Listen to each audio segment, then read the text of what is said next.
Olá, alunos do 8º ano, tudo bem com vocês? Eu espero que estejam todos bem, todos se cuidando, tá? Nós vamos aqui hoje, com essa videoaula, dar continuidade ao conteúdo que nós estávamos vendo em sala de aula. Nós estamos estudando análise sintática. Na atividade que eu postei para vocês na agenda, no aplicativo, a semana passada, eu comecei com vocês com vozes verbais. Essa semana eu também irei postar uma atividade lá no aplicativo que vai dar continuidade a esse conteúdo. E eu estou aqui hoje nessa videoaula para explicar para vocês o que são vozes verbais e como podemos identificar as vozes verbais de cada oração. Tudo bem? Então vamos lá. O que são vozes verbais? A voz do verbo, nós dizemos assim, porque nós queremos identificar quem é que realiza a ação expressa pelo verbo. Nós temos 3 formas de identificar quem realiza a ação do verbo. Quando o sujeito realiza a ação do verbo, quando o sujeito recebe a ação do verbo e quando o sujeito ele realiza e recebe a ação do verbo ao mesmo tempo. Na semana passada, na atividade postada, eu coloquei para vocês que existem 3 vozes verbais. A voz ativa, a voz passiva e a voz reflexiva. Isso tendo a ver com a realização da ação expressa pelo verbo. Então, nós dizemos que a oração está na voz ativa quando o sujeito é ativo, ou seja, ele realiza a ação do verbo. Nós dizemos que a oração está na voz passiva quando eu tenho um sujeito paciente, ou seja, ele recebe a ação do verbo. E eu digo que a oração está na voz reflexiva quando o sujeito é reflexivo, ou seja, ele realiza e recebe a ação do verbo ao mesmo tempo. Então, nós temos essas 3 vozes verbais: voz ativa, voz passiva, voz reflexiva. Vou colocar para vocês agora, o quadro é pequeno, vai ter que ser um exemplo de cada vez. Vou colocar para vocês um exemplo de uma frase na voz ativa. Por exemplo, João fez o trabalho. Então, eu tenho aqui o sujeito, João, que realiza a ação do verbo fazer. Portanto, João é um sujeito ativo e essa oração está na voz ativa. O sujeito realiza a ação do verbo. Se eu tiver essa mesma oração, só que dita de maneira diferente. O trabalho foi feito pelo João.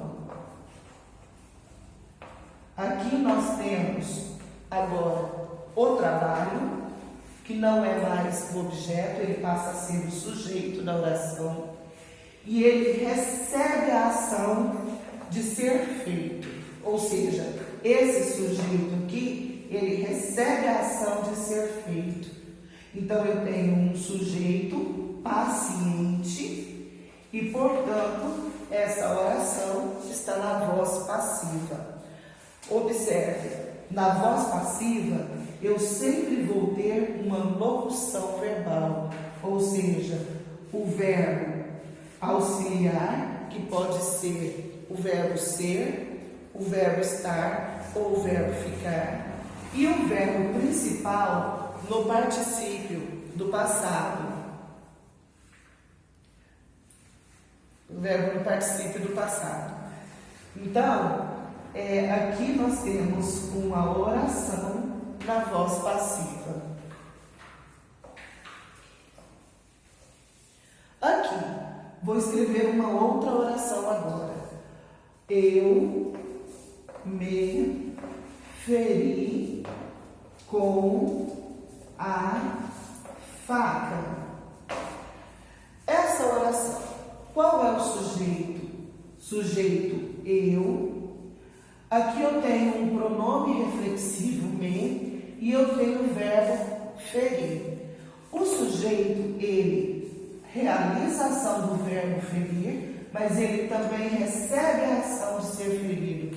Então eu tenho um sujeito reflexivo e essa oração está na voz reflexiva. Até aqui tudo bem?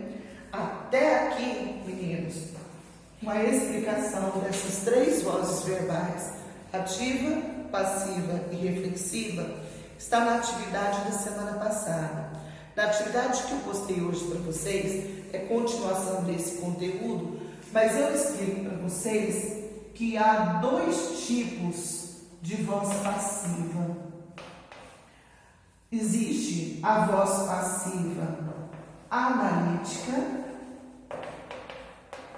e a voz passiva sintética. O que significa isso?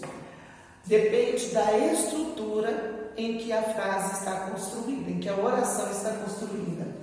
A voz passiva analítica, ela é formada por um sujeito paciente, uma locução verbal, com o verbo auxiliar mais o verbo principal no particípio passado e um agente da passiva, se houver. Na voz passiva sintética, eu tenho o verbo principal acompanhado da partícula si, que nós vamos chamar de partícula apassivadora, e nós teremos em seguida o sujeito paciente. Vou explicar para vocês através dos exemplos. Começando com a voz passiva analítica.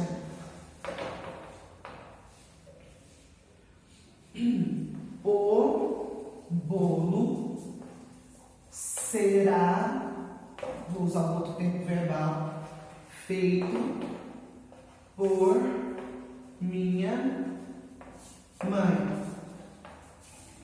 Essa oração, ela está na voz passiva analítica. O que eu tenho aqui? Eu tenho o bolo, que é o sujeito paciente.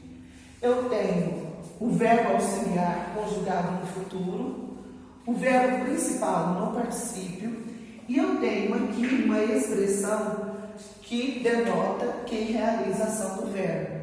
Veremos isso um pouco mais adiante. Essa estrutura aqui dessa oração caracteriza a voz passiva analítica, ok? A voz passiva sintética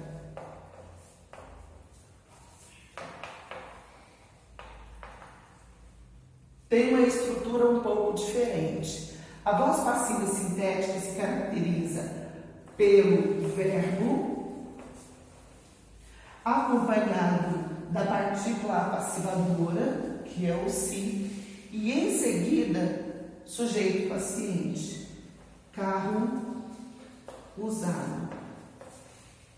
Vende-se carro usado. Essa oração está na voz passiva sintética. Carro usado aqui é o sujeito paciente e vende-se o verbo com a partícula apassivadora. Muito cuidado com isso aqui, turma, porque a voz passiva sintética depende do sujeito para fazer a concordância adequada do verbo. Então, se aqui eu tiver carros usados, eu teria que colocar aqui o verbo no plural. Vendem-se. Vendem-se carros usados. Se eu tiver aqui aluga-se, Aluga-se barracão. Essa oração também está na voz passiva sintética. Barracão é o sujeito paciente e aluga-se é o verbo acompanhado da partícula passivadora. Se aqui, em vez de barracão, eu tivesse barracões, então eu teria que colocar também o verbo no plural. Alugam-se barracões. Tá? Uma outra observação sobre a voz passiva sintética é que ela, algumas vezes, pode causar confusão com a oração sem sujeito. Então, eu vou fazer um adendo aqui nessa videoaula para mostrar para vocês a diferença entre uma oração em que o sujeito está indeterminado e quando está na voz passiva sintética. Então, olha só. Se eu tenho aqui sujeito indeterminado, precisa-se de funcionário. Essa oração aqui, embora ela tenha uma estrutura parecida com a voz passiva sintética, ela está na voz ativa e o sujeito é indeterminado. Alguém precisa de funcionário. Eu sei quem? Não, eu não sei quem. Então, aqui eu tenho uma oração em que o sujeito é indeterminado.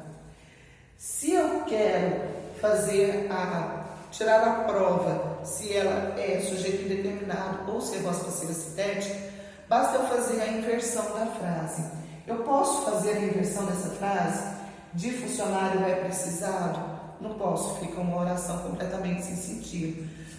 Mas se eu tiver a voz passiva sintética e eu tiver, por exemplo, uma expressão bastante goiana, amolam-se alicates, a gente vê isso muito em bancas de revista, amolam-se alicates.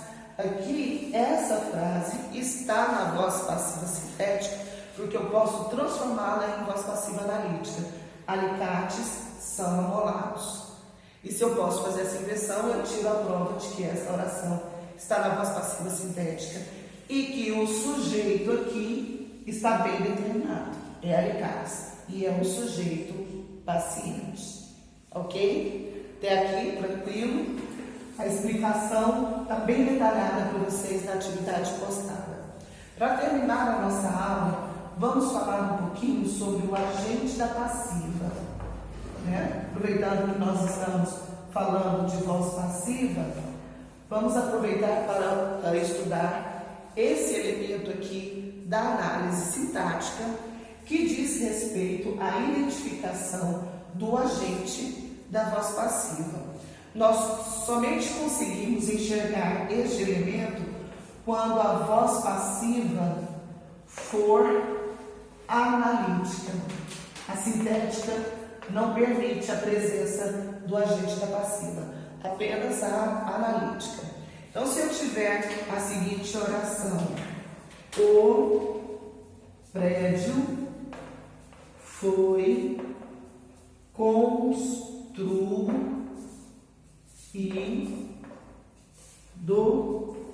pela IBM Construtora. Por exemplo, nada de fazer merchandising aqui, é só um exemplo, tá? O prédio é o sujeito paciente. Foi construído é a locução verbal formada por verbo auxiliar mais o verbo principal no particípio. Pela IBM Construtora é o agente da passiva, ou seja, é o termo que realiza a ação do verbo quando a oração está na voz passiva analítica. Tá? Vou dar outro exemplo para vocês, um exemplo mais simples. Vou voltar no exemplo do bolo. O bolo será feito por minha mãe. Oração na voz passiva analítica.